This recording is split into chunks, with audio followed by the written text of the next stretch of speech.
तो आज यहाँ पे जो है आपके सीबीएसई क्लास 12 का जो रिजल्ट है वो यहाँ पे अनाउंस हो चुका है। एंड काफी सारे स्टूडेंट्स जो है इस रिजल्ट का यहाँ पे इंतजार कर रहे थे, क्योंकि जैसा कि हम जानते हैं कि बिटसेट 2024 के लिए आपको जो है एलिजिबिलिटी क्राइटेरिया को यहाँ पे क्रॉस करना रहता है, जो कि सीधा सीधा आपके बोर्ड के रिजल्ट से यहाँ पे कनेक्टेड रहता है। तो अगर यहाँ पे जो है कुछ स्टूडेंट्स 75% क्राइटेरिया को जो है मीट नहीं कर पाए, तो क्या अभी भी जो है वो एलिजिबल है, ये आपके मन में जो है यहाँ पे डाउट आ रहा होगा। और कुछ जो है हमें कमेंट सेक्शन में भी ऐसे कमेंट्स देखने को मिल रहे हैं कि what if I get 300 plus in BITSAT 2024, मतलब बिटसेट में एक शानदार स्कोर जो है आप यहाँ पे निकाल लेते हो, लेकिन बोर्ड्स में जो है 75% वाला क्राइटेरिया यहाँ पे मीट नहीं कर पाते हो, तो क्या आप एलिजिबल रहोगे? तो देखिए, इस सिचुएशन के हिसाब से जो है यहाँ पे आप एलिजिबल नहीं रहेंगे, क्योंकि बिटसेट जो है अपने क्राइटेरिया को लेकर काफी ज्यादा स्ट्रिक्ट है। तो ऐसे केस में आपको यहाँ पे क्या करना चाहिए, ये जो है हम इस वीडियो में डिस्कस करने वाले। अब देखिए, सबसे पहले तो वो जो 75% रूल है उसको अच्छे से समझ लीजिए, क्योंकि हो सकता है कि आप जो है गलत ही चीजों को कैलकुलेट कर रहे हो। तो यहाँ पे जैसा कि ब्रोशर में मेंशन्ड है, the candidate should have obtained a minimum of aggregate 75% marks in physics, chemistry and math subject. ठीक है, तो यहाँ पे मतलब कि आपको फिजिक्स, केमिस्ट्री और मैथ्स का ही जो है टोटल करना है, डिवाइडेड बाय जो है टोटल मार्क्स यहाँ पे कर दीजिए और इनटू 100 कर दीजिए। तो अगर ये चीज आपकी ग्रेटर देन इक्वल टू 75% है, तो आप इस क्राइटेरिया को जो है यहाँ पे मीट कर जाओगे। और दूसरी चीज ये भी है कि फिजिक्स के अंदर इंडिविजुअली आपके 60% के ऊपर होना चाहिए, केमिस्ट्री में जो है 60% के ऊपर रहने चाहिए, एंड मैथ्स में जो है आपके 60% के यहाँ पे ऊपर रहने चाहिए। तो ये जो है क्राइटेरिया आपका बोलता है। अब जैसे कि एग्जांपल सिंपल सा ले लो, फिजिक्स में 85 है, केमिस्ट्री में 69 है और मैथ्स में 67 है, तो यहाँ पे जो पीसीएम का एग्रीगेट बन रहा है वो कितना बन रहा है, 73.66। तो इस केस में जो है आप यहाँ पे एलिजिबल नहीं होगे। और यहाँ पे एक और जो कि डाउट आपके मन में रहता है कि क्या प्रैक्टिकल के मार्क्स को कंसिडर किया जाएगा, तो बिल्कुल उन्हें जो है कंसिडर किया जाएगा, क्योंकि कुछ स्टूडेंट्स के हमें जो है ऐसे मार्क्स देखने को मिले थे, उन्होंने कमेंट सेक्शन में मेंशन कर दिया फिजिक्स में हमारे जो है 44 आउट ऑफ 70 है, केमिस्ट्री में 43 आउट ऑफ 70 है और मैथ्स में जो है 70 आउट ऑफ 100 है।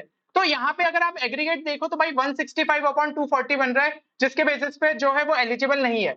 लेकिन अगर प्रैक्टिकल के आपके मार्क्स यहाँ पे जो है जुड़ जाए, तो आप जो है यहाँ पे 225 के एग्रीगेट को टच कर जा रहे हो, जो कि 75% के इक्वल रहता है। तो प्रैक्टिकल के मार्क्स को यहाँ पे आपको जोड़ना ही रहेगा। और एक और डाउट स्टूडेंट्स के मन में रहता है, स्पेशली यहाँ पे जो ड्रॉपर स्टूडेंट्स है, कि अगर उन्होंने जो है पिछले साल यहाँ पे 75% के क्राइटेरिया को मीट नहीं कर पा रहे थे, लेकिन उन्होंने जो है एनआईओएस के बोर्ड के थ्रू जो है एग्जाम फिर से दी, तो क्या उनके रिजल्ट को कंसिडर किया जाएगा? तो ये चीज आपकी जो है एफएक्यू सेक्शन में यहाँ पे क्लियरली मेंशन्ड है कि अगर कोई student I have completed 12th class from NIOS board, am I eligible to take the admission in BITS, तो बिल्कुल आप एलिजिबल है, गिवन दैट कि आपने सभी कंपोनेंट्स जो कि मतलब आपके क्लास 12 के बोर्ड एग्जामिनेशन में रहते सारे जो सब्जेक्ट्स है, उन सब में जो है पेपर्स दिया था। अगर उनमें पेपर दिया था और 75% के ऊपर पहुंच गए, तो डेफिनेटली आप जो है एलिजिबल रहोगे।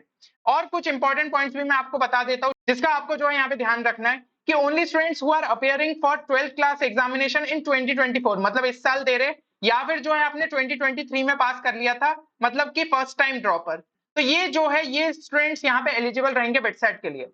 लेकिन अगर if a candidate has taken more than one attempt in 12th class, ठीक है, मान लीजिए आपने जो है एक से ज्यादा यहाँ पे अटेम्प्ट लिया था, जैसे कि एनआईओएस बोर्ड या फिर कोई भी बोर्ड से अगर जो है लिया था, तो आपको जो है सभी में यहाँ पे इंप्रूवमेंट एग्जाम देना जरूरी था। इस क्राइटेरिया को यहाँ पे याद रखिएगा। और 2023 से पहले यानी कि 2022, तो ये आपके जो हो गए, ये हो गए सेकंड ड्रॉपर, मतलब कि इन्होंने जो है 2 बार ड्रॉप लिया है, तो ऐसे स्टूडेंट्स जो है एलिजिबल नहीं रहेंगे। ठीक है, तो ये जो है क्लियर है मेरे हिसाब से। और कोई स्टूडेंट अगर जो है ऑलरेडी बिट्स पिलानी में पढ़ रहा था, मान लीजिए कोई एमएससी ब्रांच थी और वो चाहते थे कि नहीं इस बार तो जो है सीधा सिंगल डिग्री के अंदर एडमिशन मिले, तो ऐसे स्टूडेंट्स भी जो है पेपर में अपियर नहीं हो सकते अगर आप जो है ऑलरेडी किसी बिट्स के कैंपस में यहाँ पे पढ़ रहे हैं।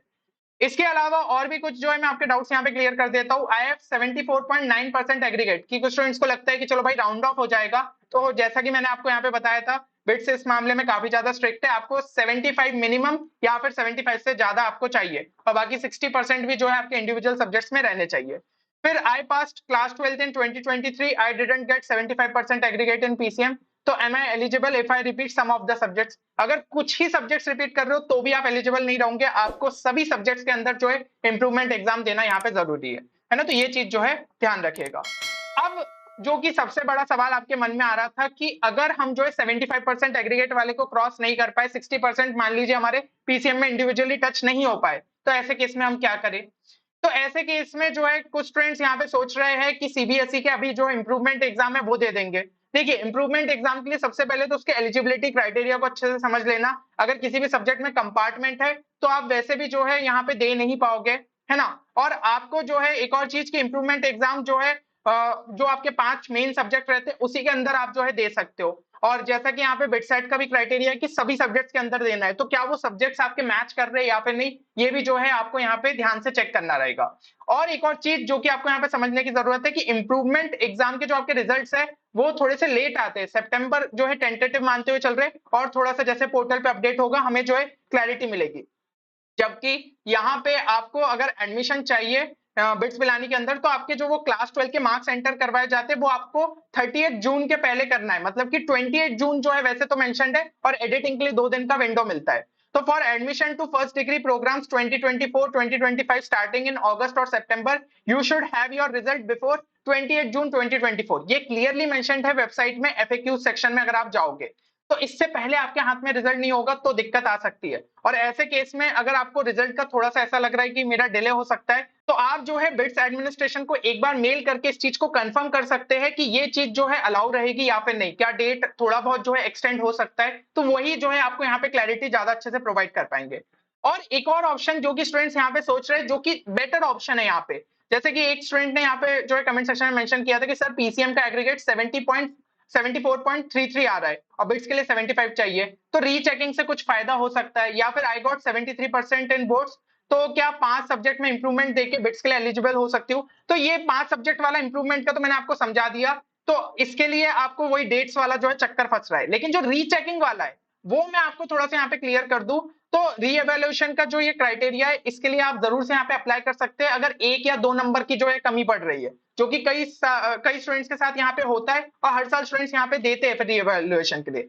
या फिर अगर 5 नंबर का भी जो है आसपास है, तो शायद चांसेस रहते हैं कि भाई एक आधा क्वेश्चन जो है आपका अच्छे से चेक नहीं हुआ हो, या फिर आपको लग रहा है कि कुछ स्टेप मार्किंग यहाँ पे मिसिंग है, तो ऐसे टाइम पे आप जो है रीएवैल्यूएशन के लिए यहाँ पे दे सकते हो। यहाँ पे स्टेप्स आपके लिए मेंशन्ड है, तो इस तरीके से आपको जो है रीएवैल्यूएशन के लिए यहाँ पे देना पड़ेगा पेपर।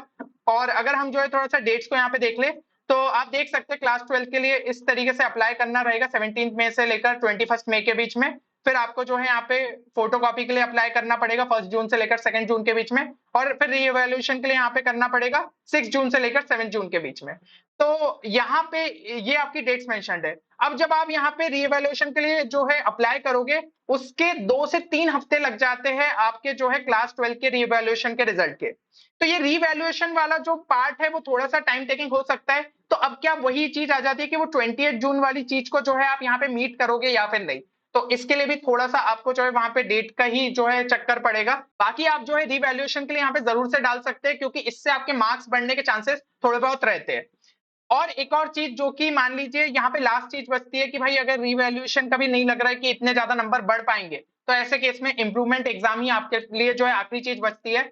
ठीक है, तो इसमें भी एफएक्यूज में क्लियरली मेंशन्ड है कि आपको इंप्रूवमेंट एग्जाम सभी सब्जेक्ट्स के अंदर देनी पड़ेगी। ऐसा नहीं कि आपने जो है सिर्फ 3 सब्जेक्ट में दिया पीसीएम में, आपको सभी सब्जेक्ट्स के लिए देना होगा, भलाई वो आपका इंग्लिश है, ऑप्शनल है। तो सभी के लिए अगर दे दोगे और 75% क्राइटेरिया को मीट कर देते हो, तो डेफिनेटली आप जो है अगले साल यहाँ पे एलिजिबल हो जाओगे, है ना? तो ये चीज जो है यहाँ पे याद रखिएगा।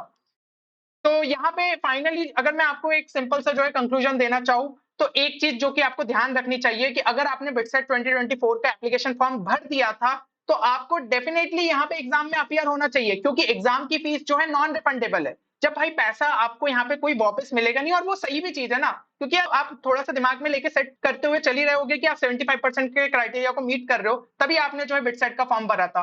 तो अब अगर भर दिया है तो आपको एग्जाम जरूर से देना चाहिए। जैसे कि रीवैल्यूएशन के चक्कर में मान लो ये हो गया कि आपके थोड़े से मार्क्स बढ़ गए, 75% क्राइटेरिया को भी मीट कर गए, और वो जो है यहाँ पे आपकी पहले ही जो है रिजल्ट आ गया, तो इस केस में आप फिर से जो है एलिजिबल हो जाओगे। तो ऐसे केस में आप चांस क्यों लेना चाहते हो? आप पेपर दो और अच्छे नंबर लाने की जो है कोशिश करो, क्योंकि उस टाइम पे फिर बिटसेट का ही स्कोर आपकी मदद करने वाला है। ये तो जो बोर्ड का क्राइटेरिया है वो तो सिंपल एक एलिजिबिलिटी क्राइटेरिया बन के रह जाएगा। दूसरी चीज कि मान लो आप जो है नेक्स्ट ईयर इंप्रूवमेंट एग्जाम देने की सोच रहे हो, जो कि हर साल कई स्टूडेंट्स करते हैं, क्योंकि बिट्स पिलानी ऐसा इंस्टीट्यूट है, हमें भी नहीं पता रहता अगले साल भी कंपटीशन अगर जेईई मेंस में हाई रही, आपको अच्छा एनआईटी नहीं मिल रहा हो, आपको फिर से जो है बिटसेट के लिए यहाँ पे आप बैठोगे, तो उस टाइम के लिए आपको जरूरी है ना कि एलिजिबिलिटी क्राइटेरिया को मीट कर जाओ।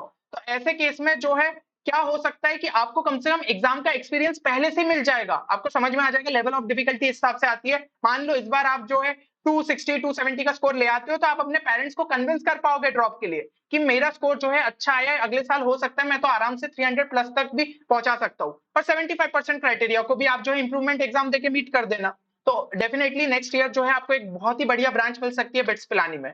तो ये चीजों का ध्यान रखिए और पेपर जरूर से दीजिएगा अगर आप एप्लीकेशन फॉर्म भर चुके हो।